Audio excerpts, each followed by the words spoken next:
Muy buenas noches, estimados televidentes. Me da mucho gusto saludarlos y vamos a platicar ahora de dos grandes temas. La relación de los sucesos en Pemex, los entretelones, pero sobre todo vamos a enfocarlo mucho a cómo se movió la información, porque ahora los gobiernos ya entendieron que hay que irnos también a las redes, hay que irnos a la inmediatez de la información, si no, corren los rumores como hasta la fecha siguen corriendo. Por otro lado, vamos a platicar del IFAI, pero antes vamos a platicar quiénes me acompañan en este día. Roberto, mi amigo, ¿cómo estás? Muy bien, ingeniero, me da mucho gusto saludar. Igualmente, bienvenido. A todos nuestros televidentes. Señor licenciado, ahora le tocó el machete del lado izquierdo. Ahora del ala izquierda. Muy bien. La siniestra. El licenciado Sepúlveda, como siempre, ¿cómo viene hoy? ¿Normal? Normal. Con machete. Con machete. Vengo light. Gerardo Rodríguez. Ingeniero, buenos noches a todos. Con daga. Puestos. ¿Tú traes machete o...? Daga. Machete, la daga la trae. No estoy esperando ahí. Pepe, como siempre, por supuesto. Yo desarmado. José Luis Antón. Se le pasa la daga. Bueno, pues vamos a empezar de una vez. Y Pepe, a ver, vamos a platicar primero sobre Pemex, ¿no? Bueno, queda claro que superar una crisis hoy implica superarla también en los medios, ¿no? No basta recoger el cascajo y encontrar las razones de la tragedia, sino comunicar de forma eficiente y de forma eficaz, muy pronta, congruente, centralizar la información. Y creo que a este gobierno la primera gran prueba le tocó muy pronto, muy rápido. Y hacerlo además en un país en el que, déjenme ponerlo así, el sospechosismo, diría Santiago Krill, aunque nadie le paga derechos ni regalías por su frase, es que ya entró al diccionario, es el deporte nacional, ¿no?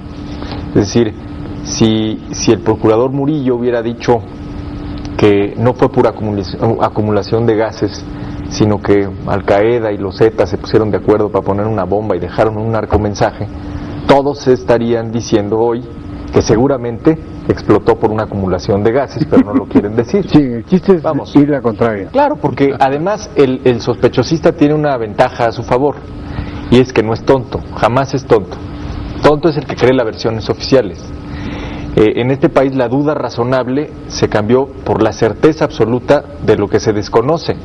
Yo te puedo decir que en la semana posterior a la caída del avión de Juan Camilo Mourinho, conocí a muchos expertos aeronáuticos que yo desconocía que tenían tantos conocimientos.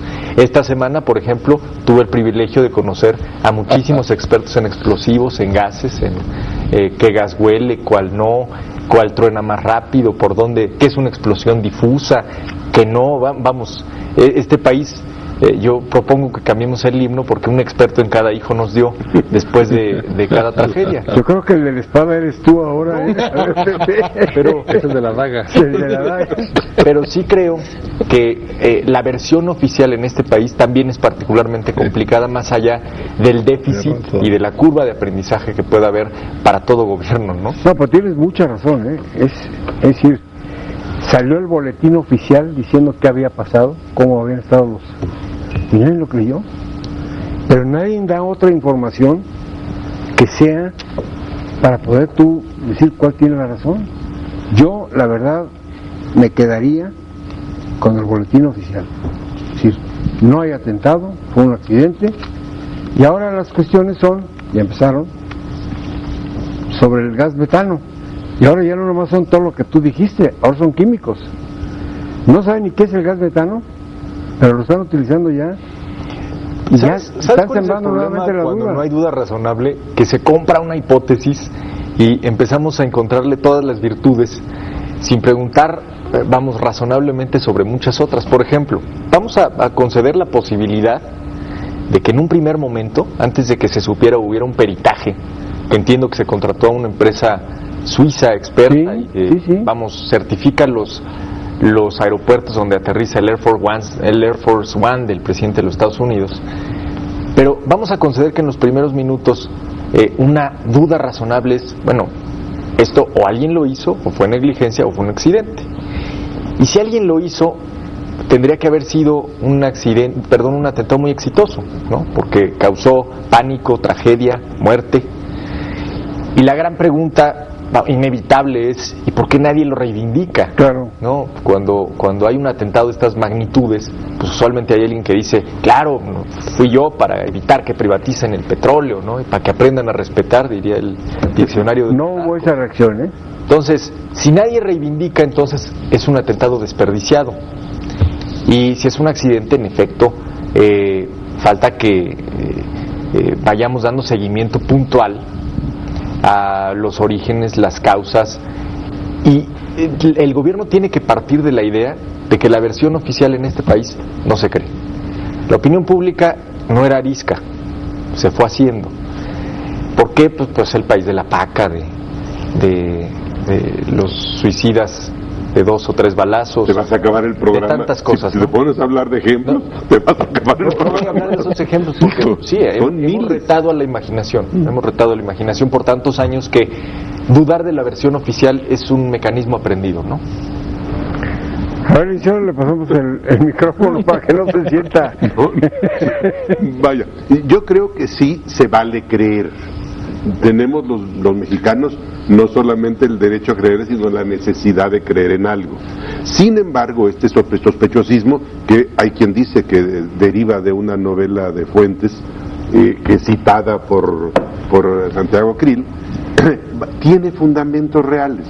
¿Por qué? Porque, bueno, pues tenemos una clase gobernante, pues que son pavos reales, con unos piececitos como de canario, abajo, y bueno, hacen declaraciones que se prestan para todo. Emilio Lozoya, además de ser un excelente orador, es muy inoportuno, porque de entrada, en sus primeras declaraciones, él habló que se trataba de un mero accidente, sin ningún fundamento ni nada, lo cual va generando la presunción en este sentido. Y así se van juntando. Las declaraciones no tiene que ver con Pemex, pero bueno, ¿qué me dicen de la declaración del presidente de Acapulco, por ejemplo? Bueno, eso sí. Lamentable. Verdaderamente patética. Y de esas podíamos llenar una ala del Museo Nacional de los Horrores. Entonces, es un sospechosismo justificado por parte del ciudadano por todos estos errores que se manejan con muchísima frecuencia.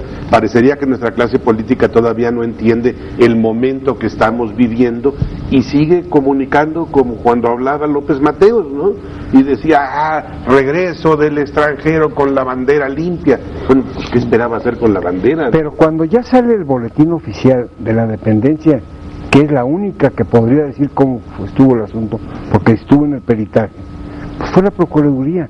La Procuraduría saca el boletín y todavía sobre ese boletín en el que dice que no fue un atentado, fue un accidente, pues hay que basarnos, mientras no tengamos una información superior a la que estén dando, que se compruebe y que no sean rumores, pues debemos creer en esa información. Ahora, ya se habló de que fue debido al gas metano, volvemos a lo del gas metano. Vamos a hablar sobre el gas metano. El gas metano es un gas que tiende a subir porque es muy ligero. Y es el de las minas, para que lo identifiquen en su auditorio, con el que hubo las explosiones. La pregunta es de dónde viene el gas metano. No porque se dude que sea gas metano, sino porque es un gas que a la hora de explotar, explota. Ya lo vimos, ¿no? Entonces, ¿de dónde vino? Porque ya empezaron a mencionar que del drenaje. Pues vamos a checar de qué parte del drenaje, porque hay que recordar a Guadalajara, ¿no? Entonces, yo creo que sí las explicaciones tienen que ser muy precisas. Yo no tengo duda que el boletín que salió hizo las aclaraciones correspondientes y todavía, como dice Pepe, vino un suizo a checar y ya dio su adelanto de información.